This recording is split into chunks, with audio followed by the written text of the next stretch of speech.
Okay, good afternoon, everybody. Thank you so much for joining us today. My name is Jerry Williams, and I am the founder and president of Myositis Support and Understanding.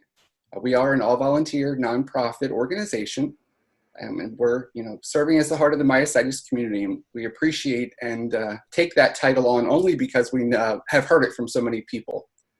Today, we're welcoming Babette Reeves for a session on mental health and the pandemic, obviously. It has really sparked some anxiety, fear, and today we're going to welcome Babette and her presentation on 5 mental health touch points for living well.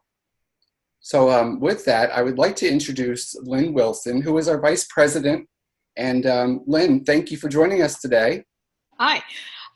Thank you, Jerry. I just wanted to say a few words about Myositis Awareness Month, and then I'll introduce Babette.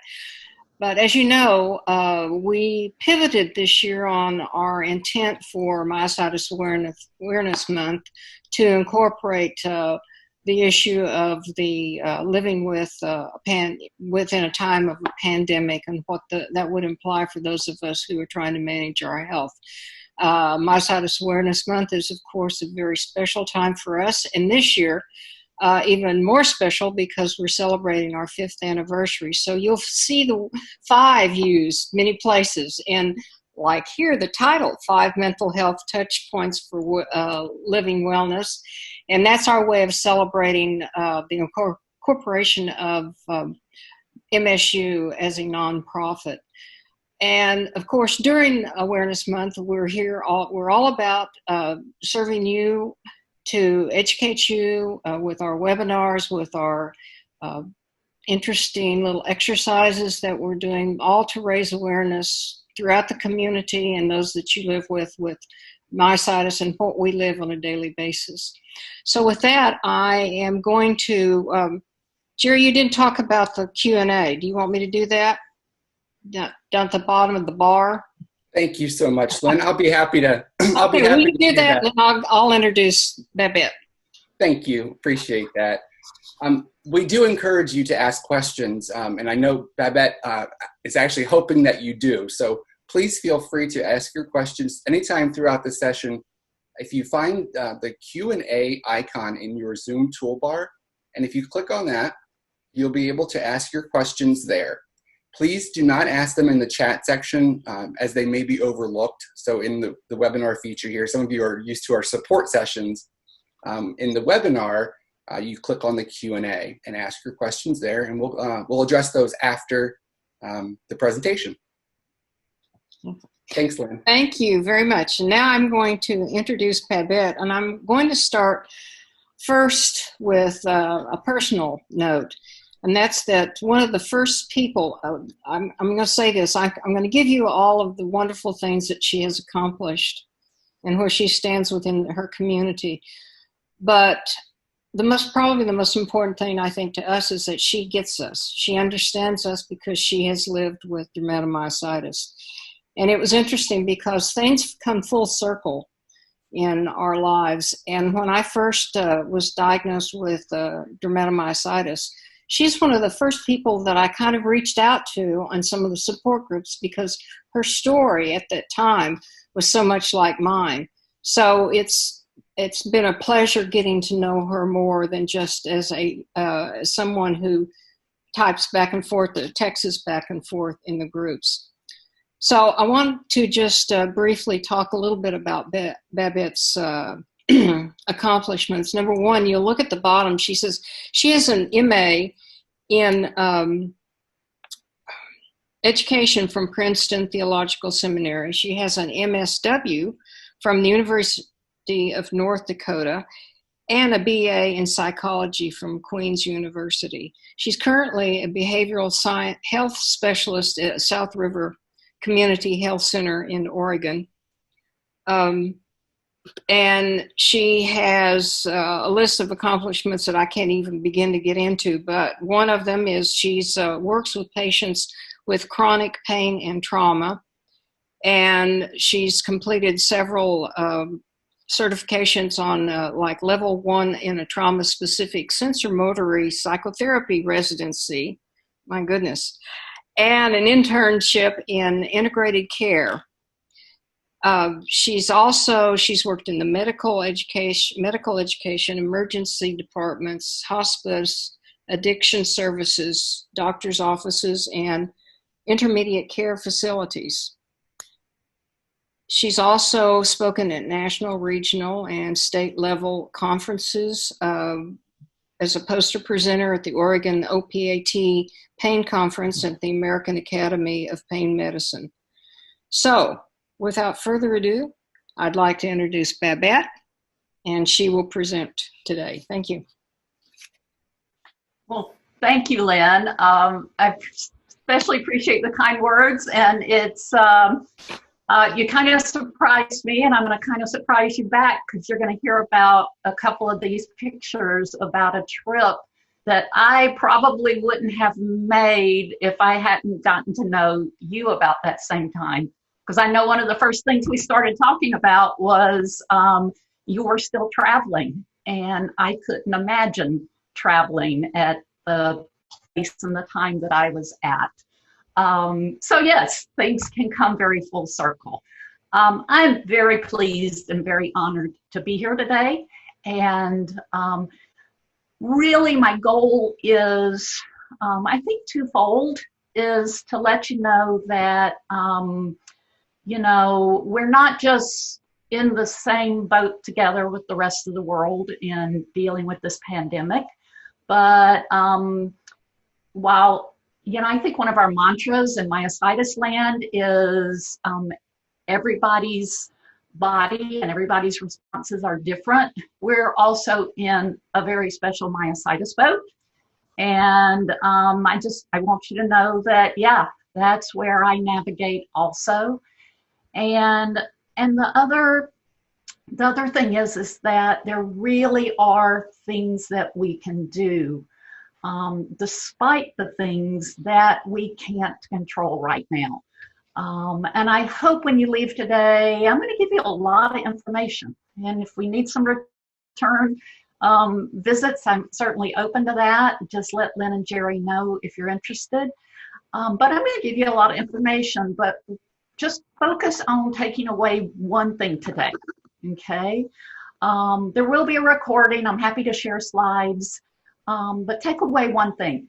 Do jot down your questions. I love questions, and I'm happy to stay even past the hour to finish up with some of those if that's helpful to you. So I want you to know that, yeah, I get myositis because I'm there too, and that I'm really working hard today. I hope you can take away something today that's helpful for you and your day-to-day life.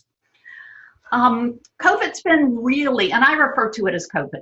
COVID has been really difficult for everyone, but especially if you have a rare chronic illness, it's been especially challenging the last few months. Not only do I have DM, but I'm in medical remission right now, which means I'm also immune compromised. And I have to tell you, since February, my emotions have been all over the place. I have run the gamut from seriously thinking I was going to die, not because anything had happened to me, but because of COVID, to being really angry at people who didn't seem to understand the seriousness of this, to being stuck in my chair for days. So, you know that this is a journey for all of us. And I've been on it too.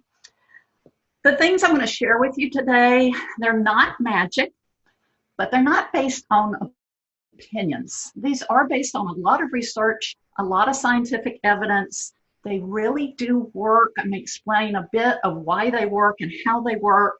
If you use them, they'll make a difference. COVID's not going to change, but we can. And so, let me tell you a little bit about this picture to get started. Okay, so notice the Golden Gate Bridge in the background. You can tell where I am. This is the first vacation I had been on in over 10 years. This was last September, and Honestly, I hadn't traveled in 10 years either because I couldn't or because I was too scared to. Part of that was because of DM. And, I went to San Francisco. There's a heck of a lot of hills in San Francisco. But I also have, related to DM or not, I don't know. But since about the time I got my diagnosis, my body developed a severe aversion to the class of plants and food called nightshades, which means I can't eat any trace of tomatoes, potatoes, bell peppers, eggplant, and spicy peppers. And paprika is a spicy pepper that gets put into everything nowadays, including mayonnaise. So traveling and eating out is more than an adventure, makes leaving home difficult. But I wanted to see the Broadway show Hamilton. It was in San Francisco, and I live 6 hours up the coast in Oregon. So we planned a vacation, my husband and I, with lots of encouragement from him. And we made the trip with the idea that if all that happened on that trip was I got to see Hamilton, it would have been a successful trip. This picture is the day after I saw Hamilton, okay? I had just ridden a bicycle for the first time in 20 years. And now it was an electric bicycle, I'll be honest. Electric bike, but I rode from Fisherman's Wharf across Golden Gate Bridge to Sausalito. And here I am on the ferry trip back to Fisherman's Wharf. I am totally full of myself. I was so thrilled with the day. It had been lovely. Now, right before this picture, I had to sit out on the concrete for 2 hours in the sun, with the only shade being whatever shadow I could stay in that my husband's body was casting. But you can see I've got on my medical alert bracelet. I've got on my sunscreen and my sunglasses.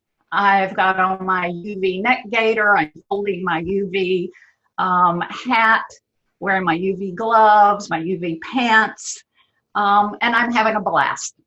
I hope you can see that in my face. But I just happen to have a few pictures from 6 years ago that show what I was looking like and feeling like 6 years ago. And these are before my diagnosis. The second one especially, I think you can see the fatigue and the exhaustion. That's 2014. January 2015, I got a diagnosis. This is a month afterwards when I had been on meds for a month. Notice how much hair I've lost in the picture. That was before going on meds. I just lost my hair. This is Christmas of 2018. And then this past Christmas, after I'd been in remission for about 3 months.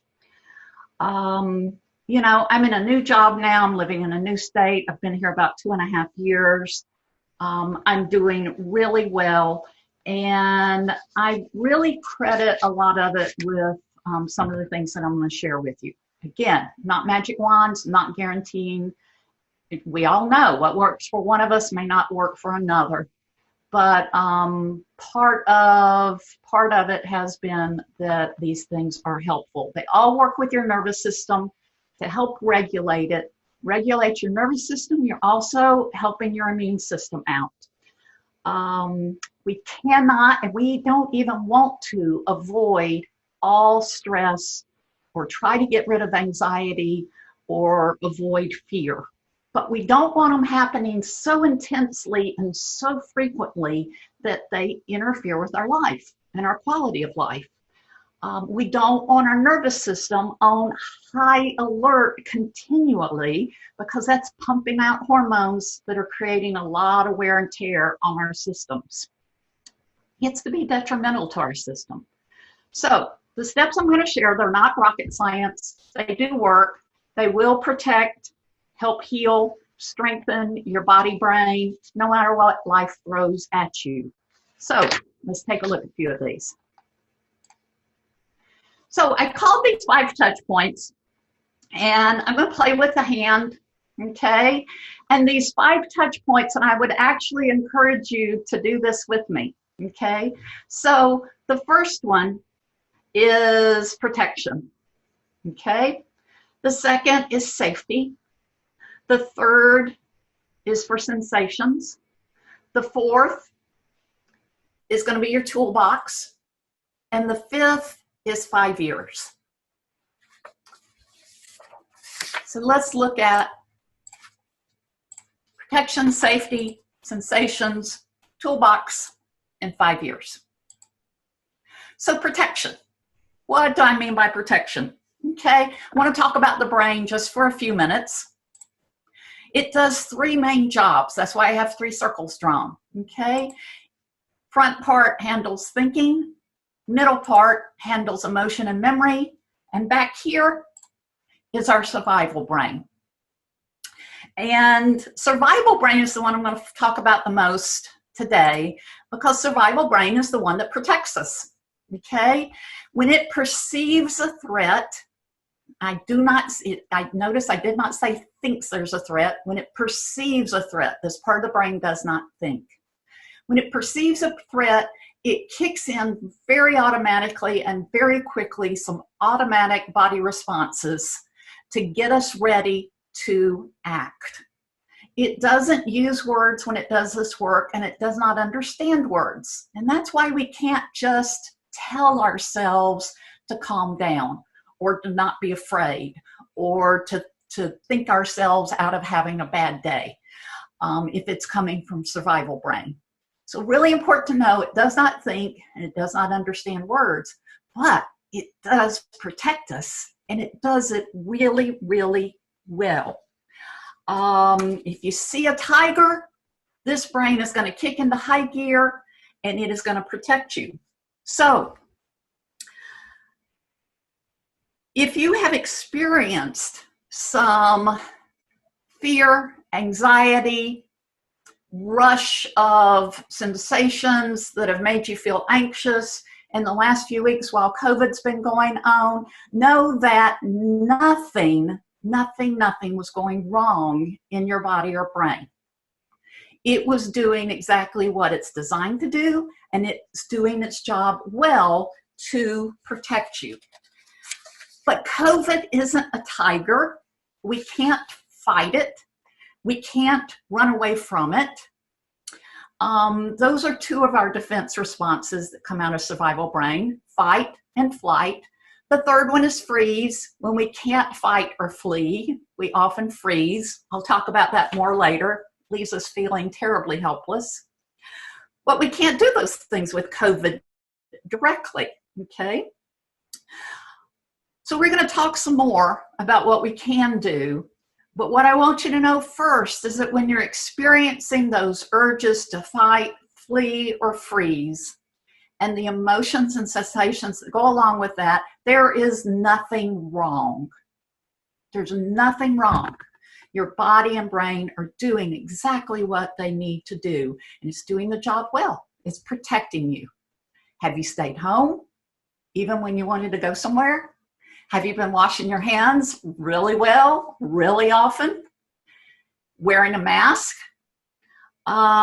Screening? Limiting contact with other people? Yeah, your survival brain has been kicking into gear so that you do the actions to take care of yourself. It's protecting you. Another way of looking at these survival responses is, it's only stress after all. Let's look at it from this angle. Got a cheetah, got a gazelle. What's the difference between them? Well, the gazelle is about to be lunch, and the cheetah is getting ready to chow down and have a nice meal. Okay?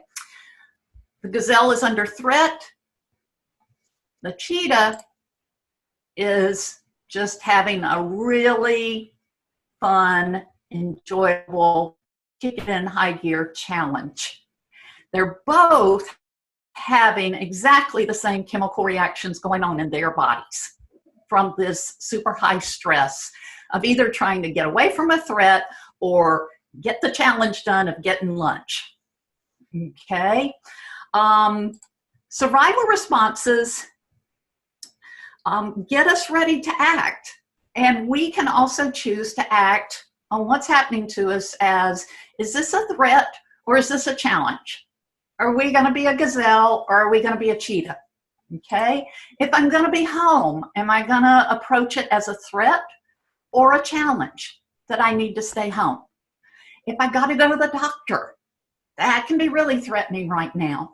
Am I going to approach that as a threat that I don't have any control over? Or am I going to approach it as a challenge? Just two different ways of looking at it. So we have protection and now we have safety. Okay. To some degree, COVID is keeping us in threat mode pretty continually. That's also why everybody is feeling more tired right now. And we can't just tell it to calm down. So we're going to learn how to communicate with it non-verbally. We're going to send it safety messages so that it can turn down the volume on these responses. The tools that you'll learn today, each one sends a safety message non-verbally. Each safety message turns the volume down a little bit. And regular safety messages keep us inside of what's called the window of tolerance. I'll show you some pictures of this in just a second. So tools help us regulate our nervous system. I'll give you an example. My dad was a mechanic. I grew up mechanicking with him, 10 years old. I'm in his shop rebuilding carburetors on my own. One of the things I remember from all those years ago is there's a couple of different ways to regulate a VW engine. Okay. You can rev it up or down with the gas pedal. You can change the timing, how the timing is set, the timing belt. You can turn one little screw on that carburetor and make it run a whole lot richer or not much so.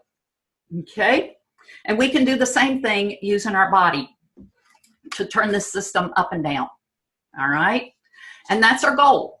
We're not lashing out and flailing around. We're not waiting for someday that the virus might go away. We're not trying to find some bubble to live in. We're not running away to Mars.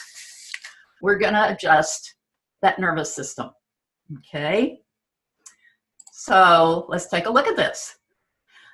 I hope you can kind of see I've got 5 different colored lines down here. Each one is for a stressor that might happen during the day.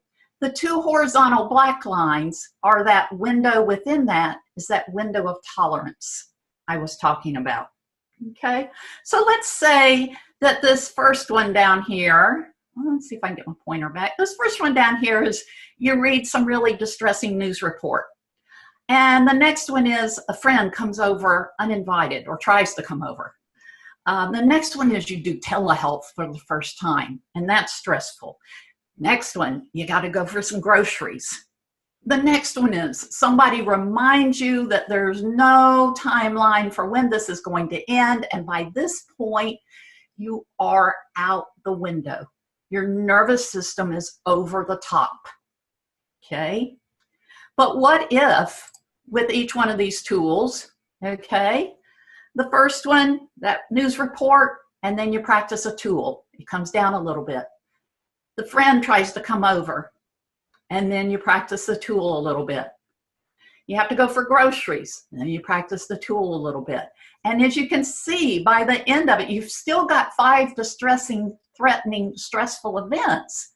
But at the end of the day, your system is still inside the window. It feels better, and it's less wear and tear on your body. So safety, creating safety and creating it non-verbally as well as other ways, but that non-verbal safety message to the survival brain, giving those over and over throughout the day is really helpful and important. Sensations. Okay, this may be stating the obvious, but I have to work with patients a lot on this. Super important that we are able to notice our sensations.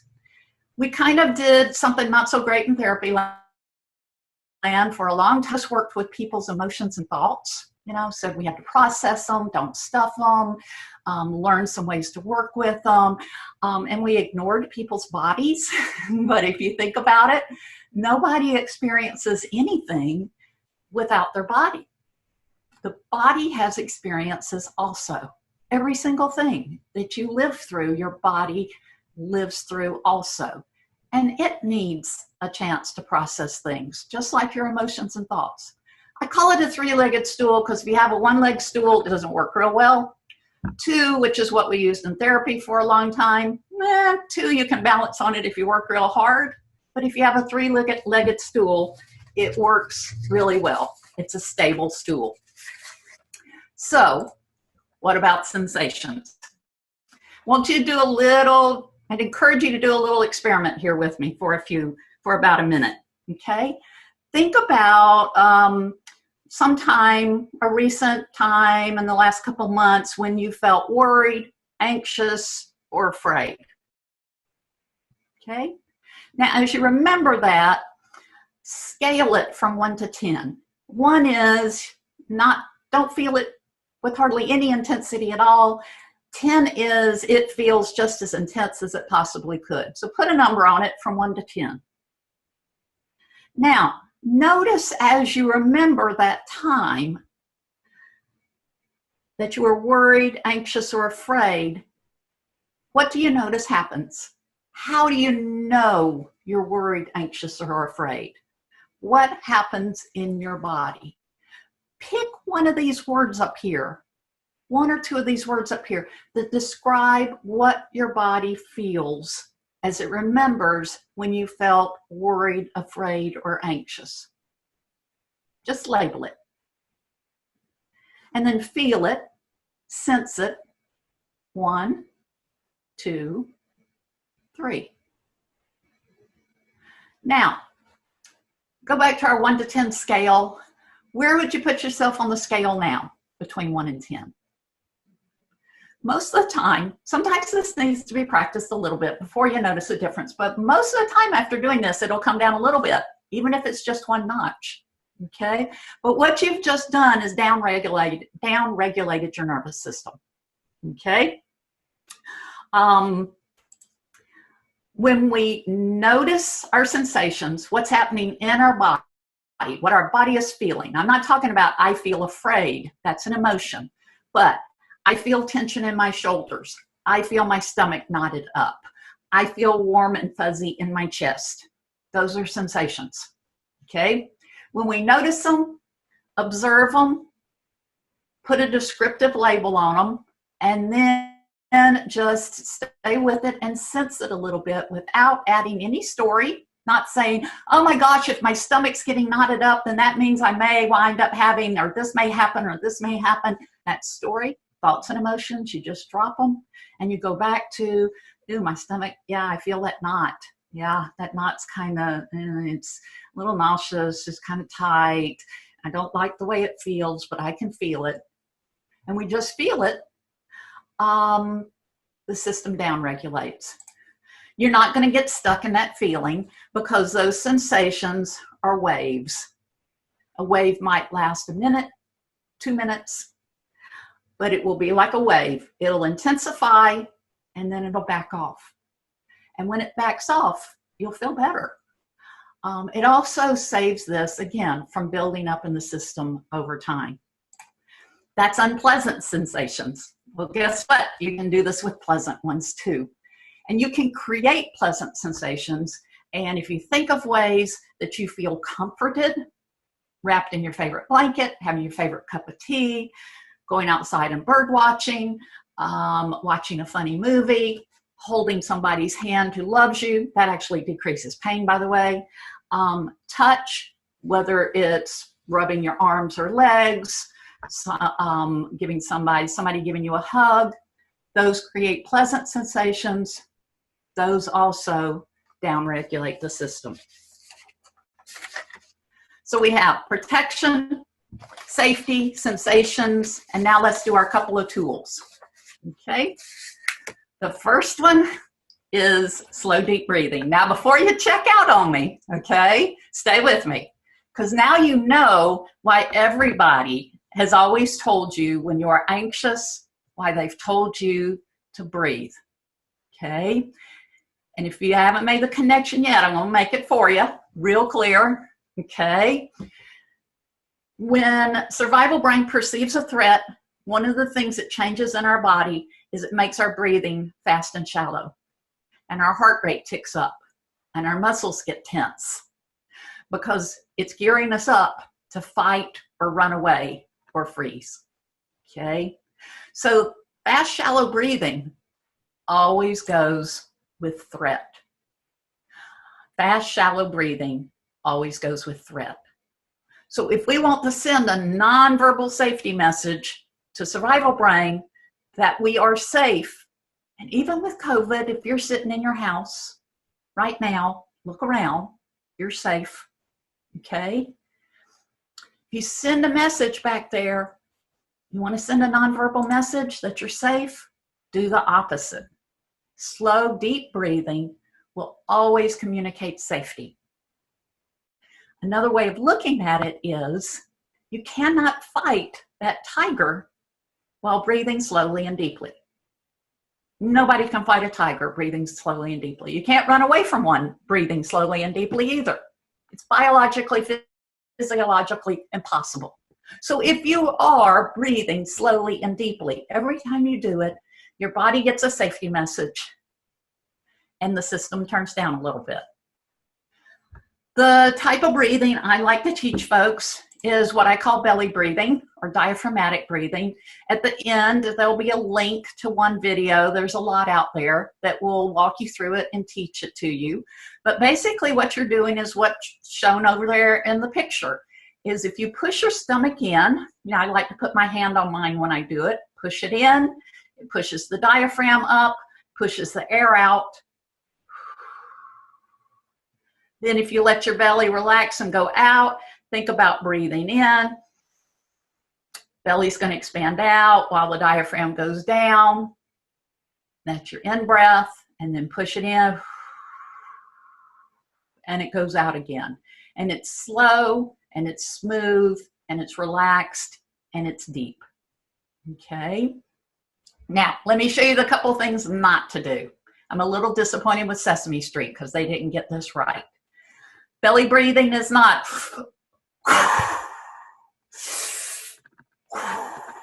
okay? No.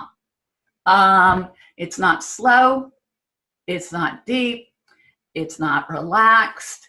I mean, that is like, remember, muscle tension goes with preparing to fight or flee or freeze, okay? This is tense. That's just way too much work. And it's a lot of muscle tension, okay? Which again is going to send threat messages, all right? And the other thing is you usually have to practice this a couple of weeks before you get the hang of it. It's really awkward. Most of us are chest breathers. We're lazy breathers. Takes a couple of weeks to learn it. Give yourself time. I encourage people to practice it once or twice a day when you're feeling mostly okay. Not when you're feeling anxious, but when you're feeling mostly okay. It's like learning to ride a bicycle. Your body will learn it. Your brain will start going, oh yeah, I'm safe, I'm safe, I'm safe. And after a couple of weeks of practice, I do it when I wake up in the morning before I ever get out of bed. I do it when I crawl in bed at night before I fall asleep. There's twice a day. After a few weeks, you'll be able to start using it at times when you feel your fear or worry or anxiety start to build up, and it'll bring the system back down.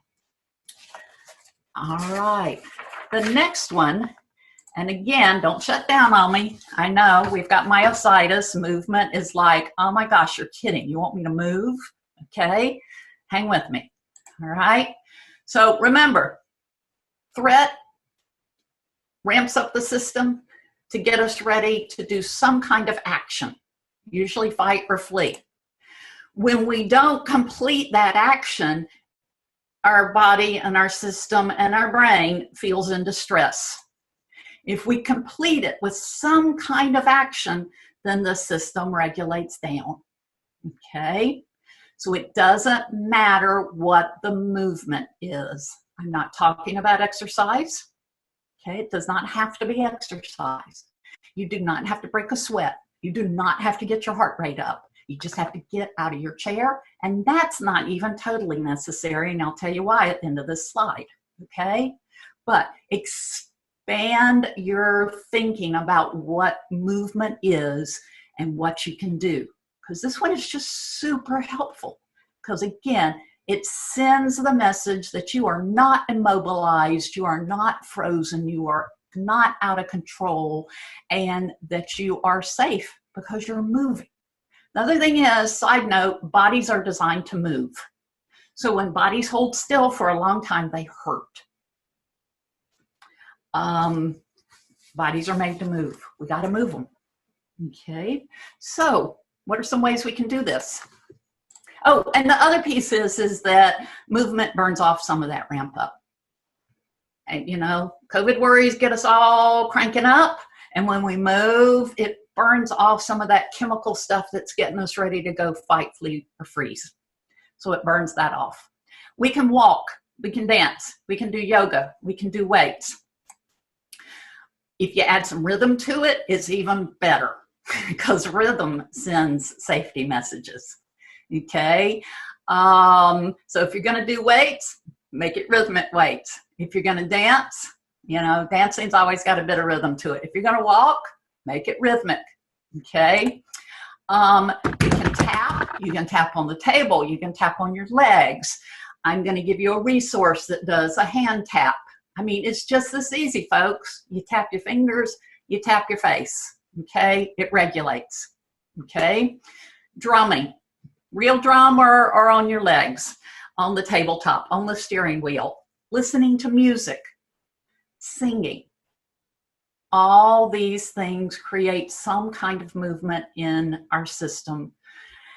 And here's the thing. Some of us really, really, really are extremely limited on the movement we can do.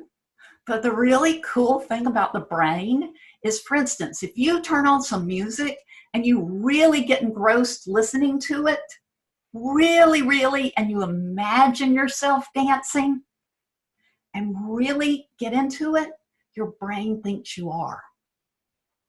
It really does. Your brain thinks you're dancing.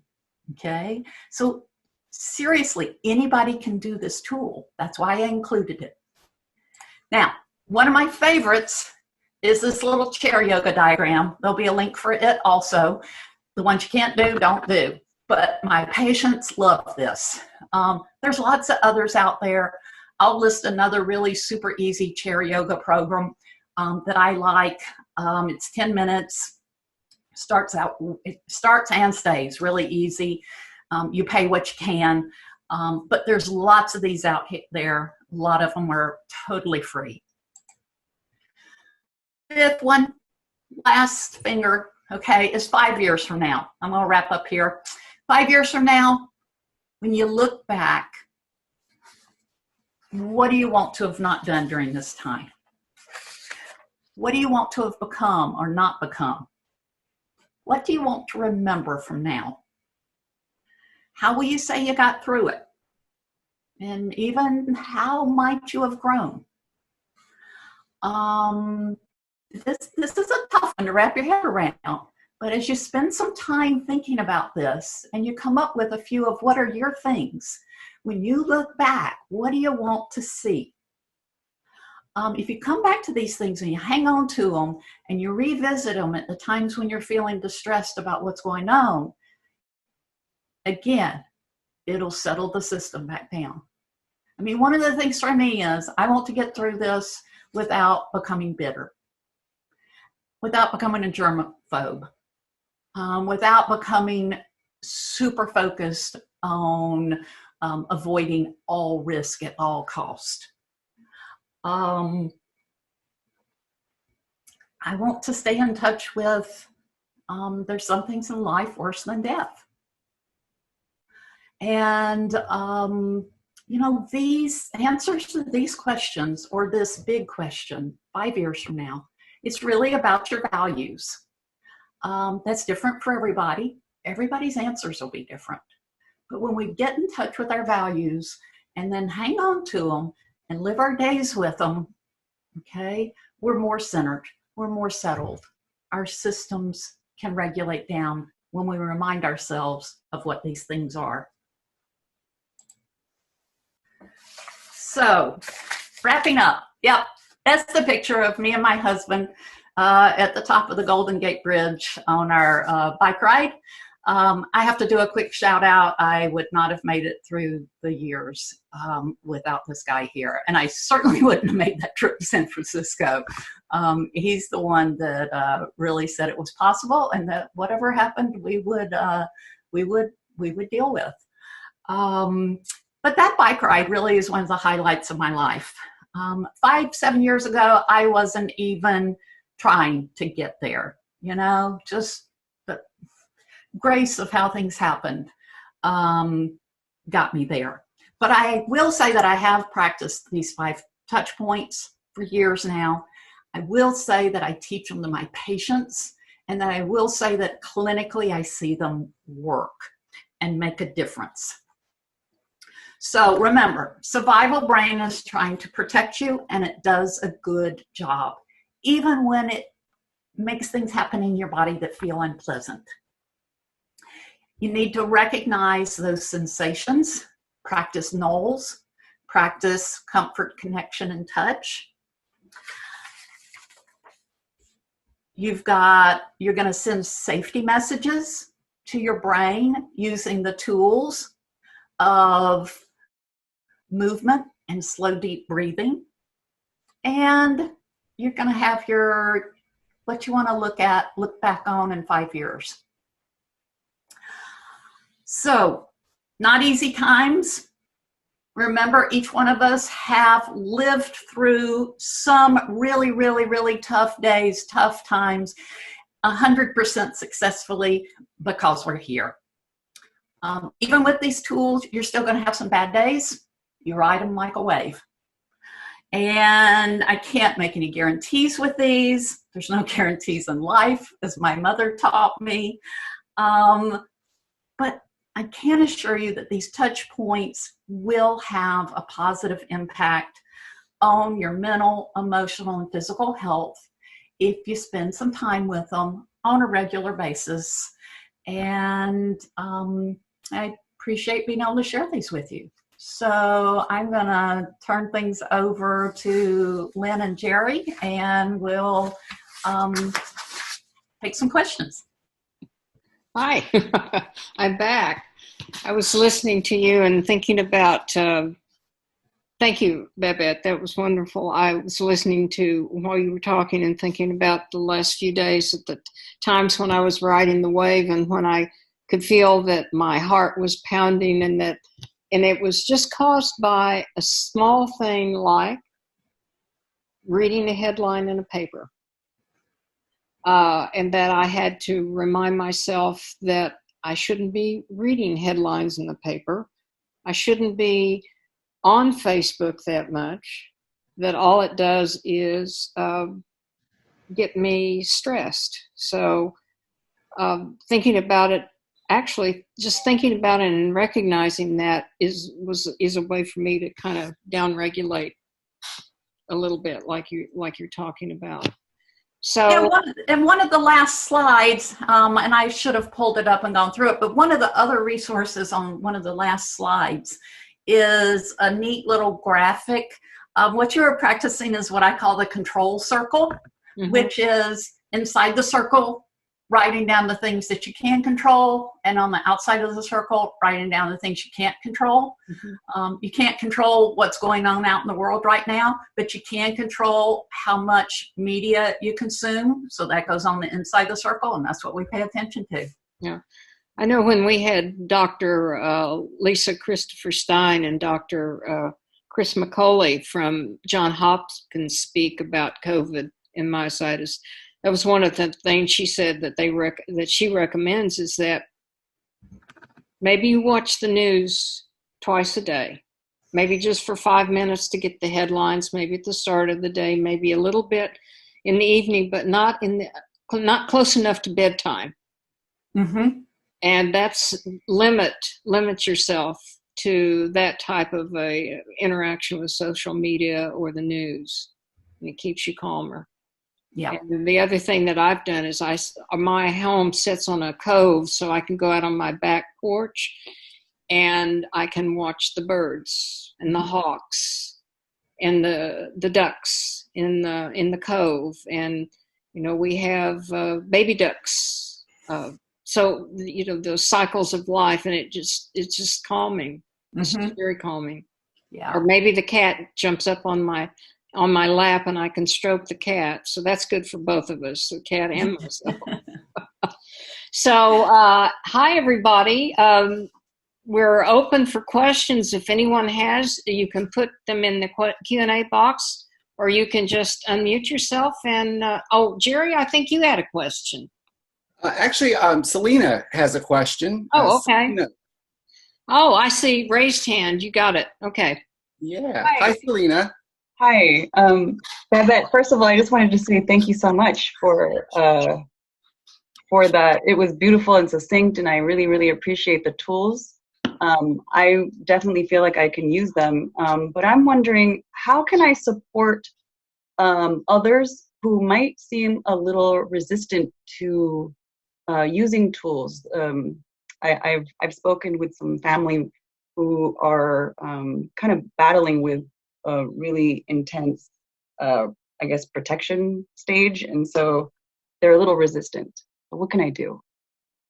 Well, okay, the therapist in me typically answers, the only person you can take care of is yourself. Okay.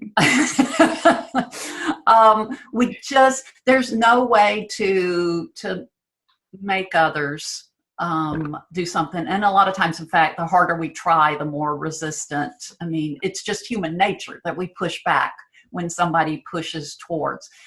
Two things that work really well are modeling.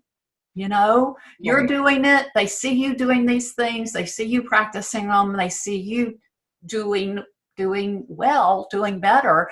And people can start getting curious. The other thing is that when there are times when the conversation seems kind of natural, people do, I think they do respond better when they understand that we're talking about something that has to do with how their nervous system is responding.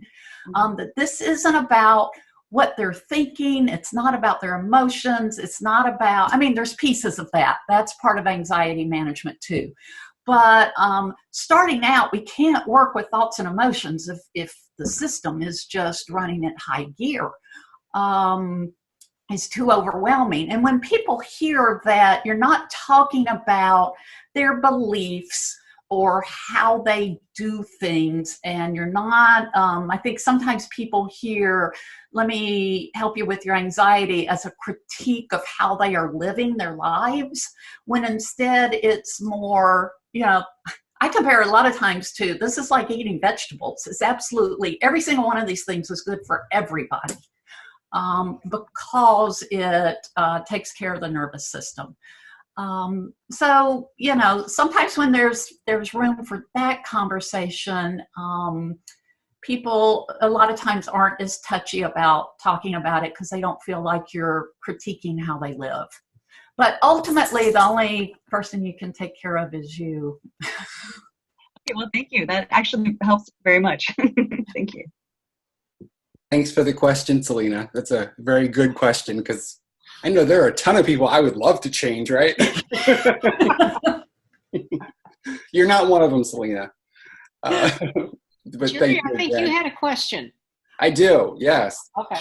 My question is, do you have any tips that would maybe help? And some of these tools that you've just provided may actually be the answer, but to help motivate somebody when they're in say in an expanded anxiety state, for example, being, having a lot to do, but you're not feeling well, but at the same time, you're having all of this anxiety about not only COVID, but about just everything that comes with it, all of those outside factors, and you just want to stay in bed because that's where you feel the safest and that's where you feel the most at ease.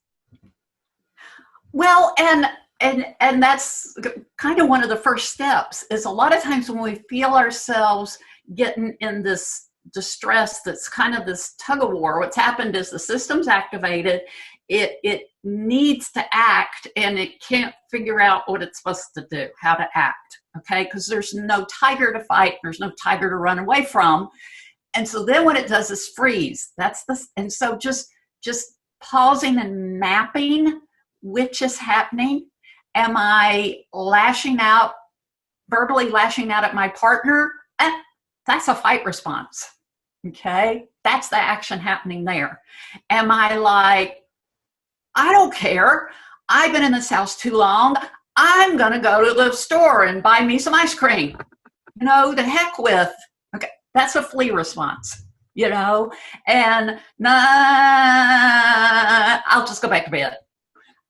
That's a freeze response.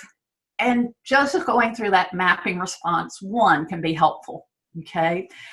Because when you know which it is, then you can say, okay, what's another way I could act to fight this situation that's different than lashing out at somebody? So that's kind of putting that thought bubble part of it on the stool? Yeah. Okay.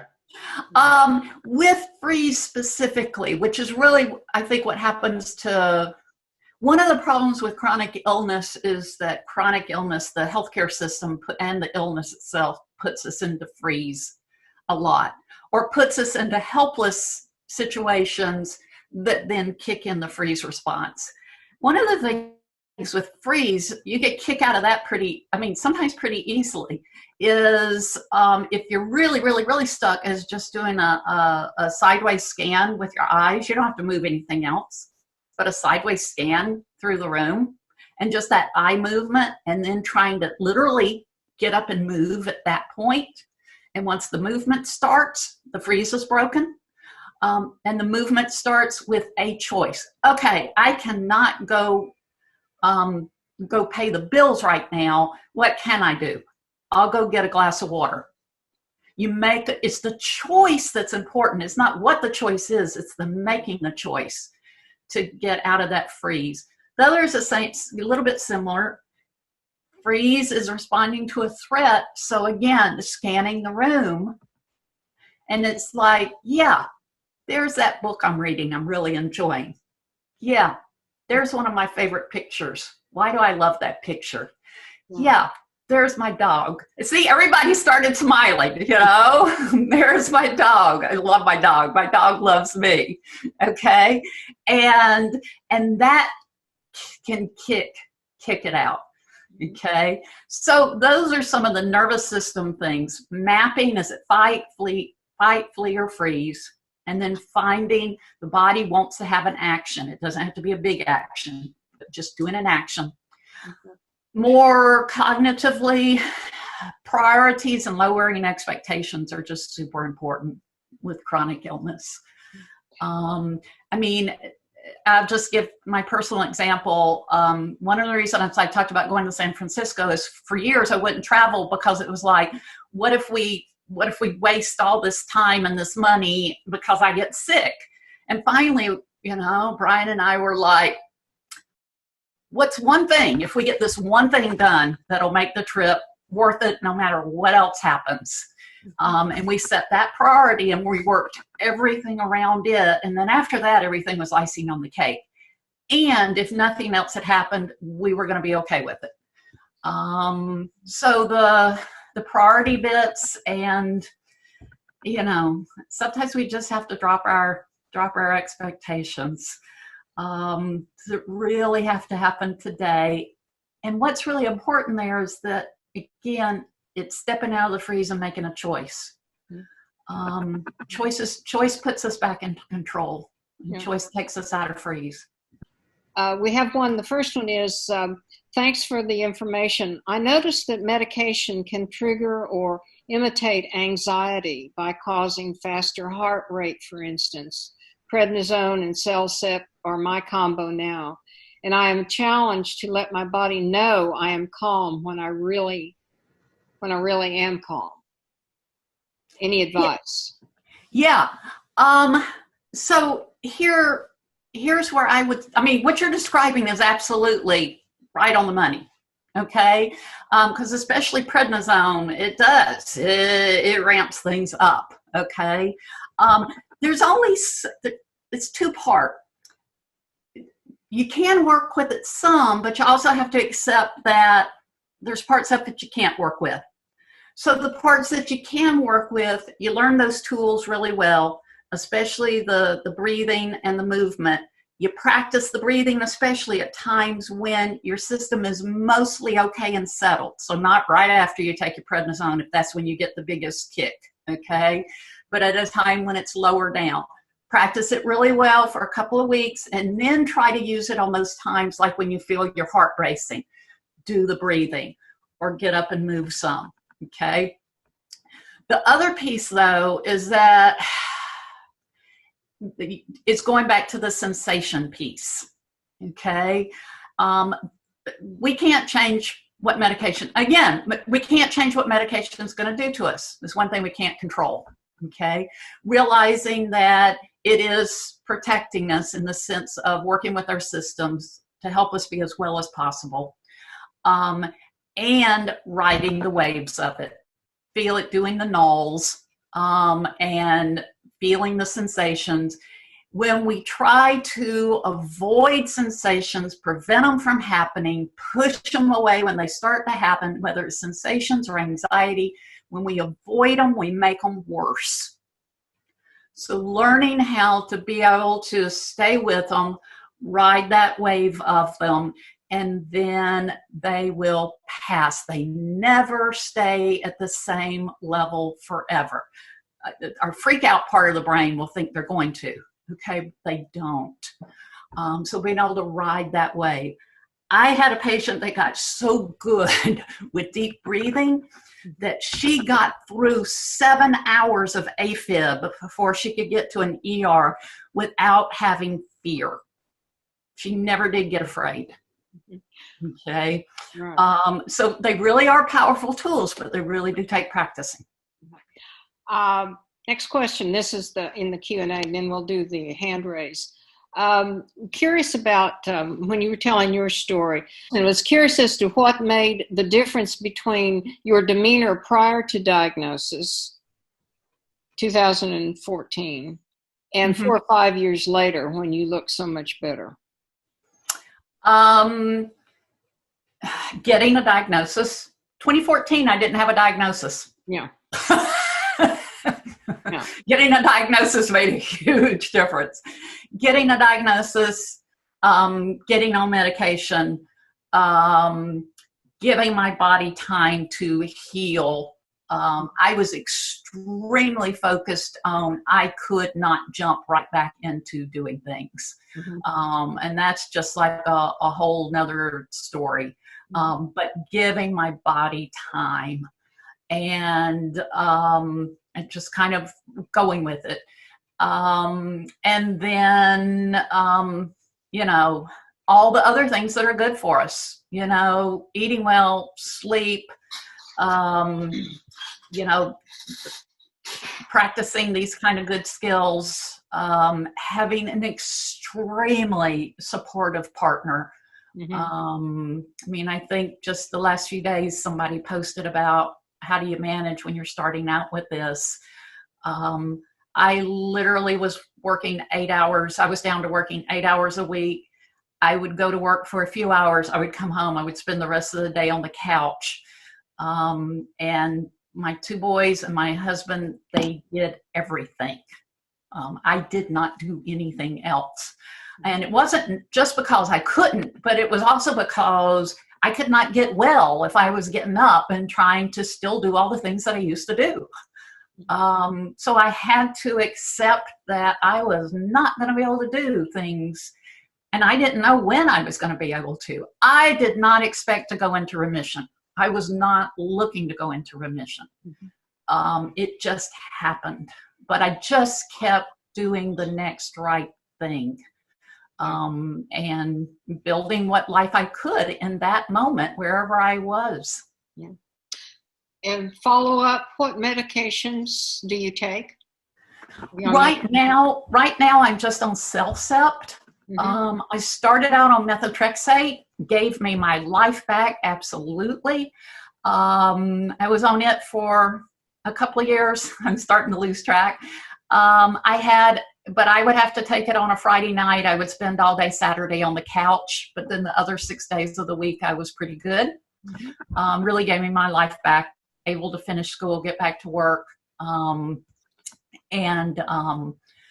Then a couple of years ago, switched to Celcept, and I've had doctors that have always been okay with me having prednisone on hand to take when I felt like a flare was coming on.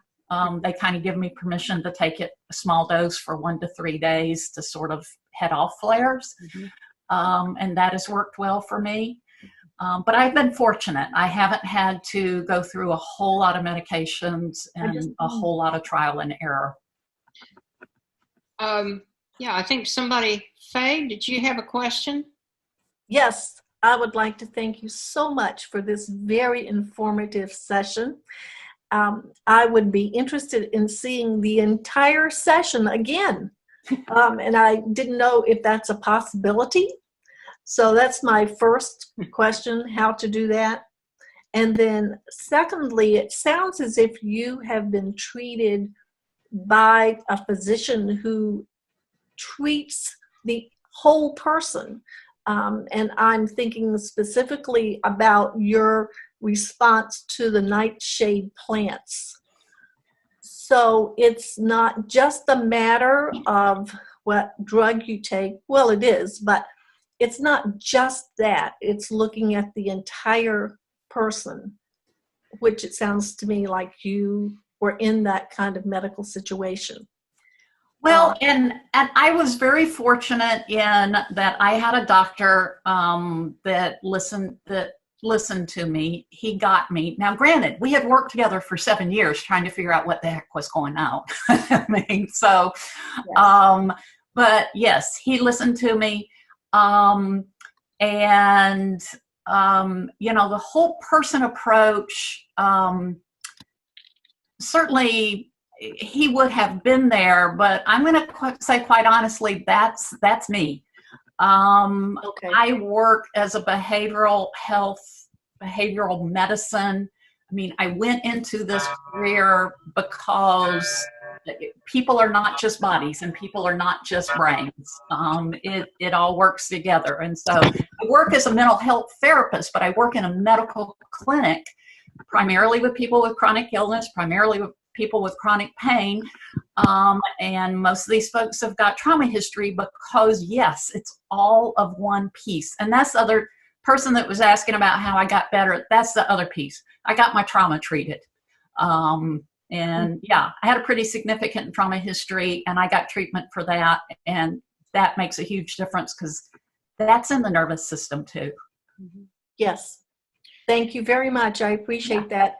And as far as being able to see the session again, is that? Yes, Faye, I just put it in the chat, but yes, we are recording this and we only have to wait for the couple of days it'll take Jerry to edit. It'll be out on our website or our YouTube channel. So we'll let you. Yes, I thank you very much. I also would like to know how old you were when you were diagnosed with your myositis.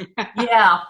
Well, my diagnosis would be, I would have been 54. Okay. My hunch is, though, that I've probably had DM all my life. Yeah. So, I would have doctors that would argue with that, but my history as a child, and then often, I think I've been through major periods of remission, certainly, throughout my life. But, and I've had some other autoimmune conditions that have gone into remission. So, but the formal diagnosis, and when it really, it really blew up around 2007, 2008. We didn't have any idea what was going on. And then, but diagnosis was, would have been 54. Thank you. You were doing something like this, like tapping on your hands, and I think that was part of that rhythm thing. Did you talk about that? Well, it's usually just called tapping. It's part of a therapy modality called EFT. Okay. I've got a link in the slides to a page of a clip for a song for doing it, because it's really fun and easy to do. It is a therapy that there's not a lot of evidence base for it yet, but it's also the kind of thing that it works with rhythm, which works with the vagal nerve, which is really important when we're talking about regulating the nervous system. So it sort of makes sense that it works. People who practice it, clinicians who use it in their therapy, see good results with it. It's not going to do anybody any harm. So it's one reason I share it.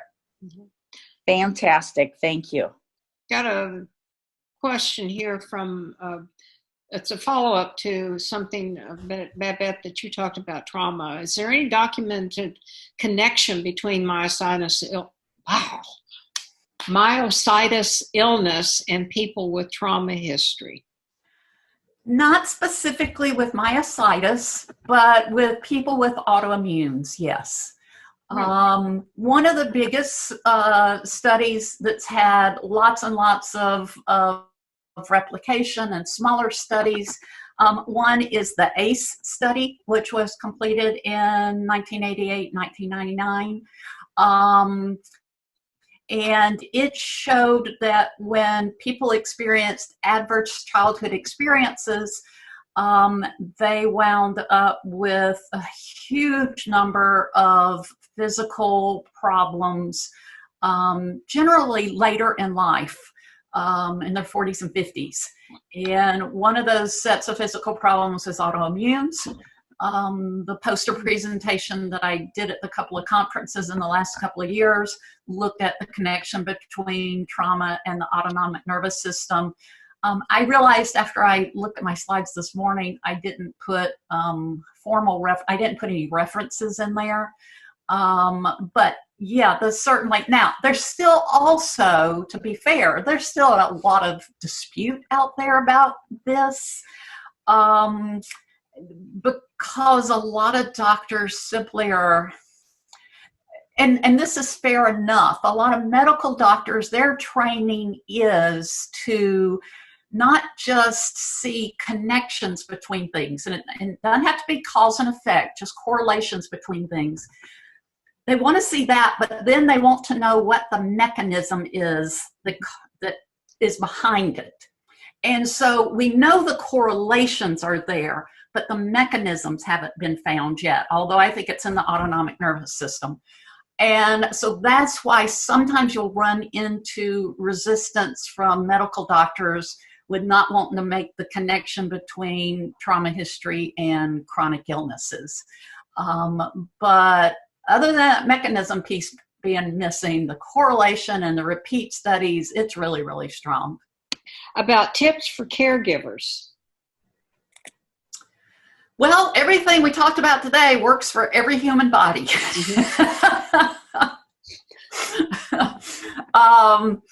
That would probably be the answer I would give there. I am actually trying to twist my husband's arm a bit to start writing and putting together some things that could be helpful for caregivers, because it has certainly been a huge process for him of adjustment too.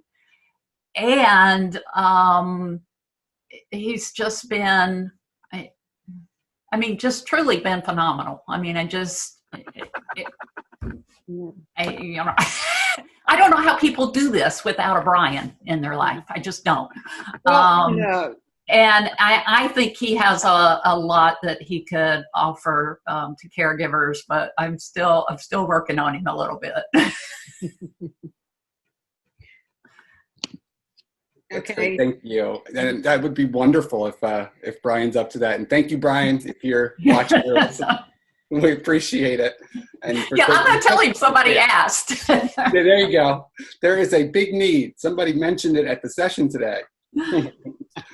That's awesome. I just want to just say how just wonderful this presentation is, and the information that you shared, Babette.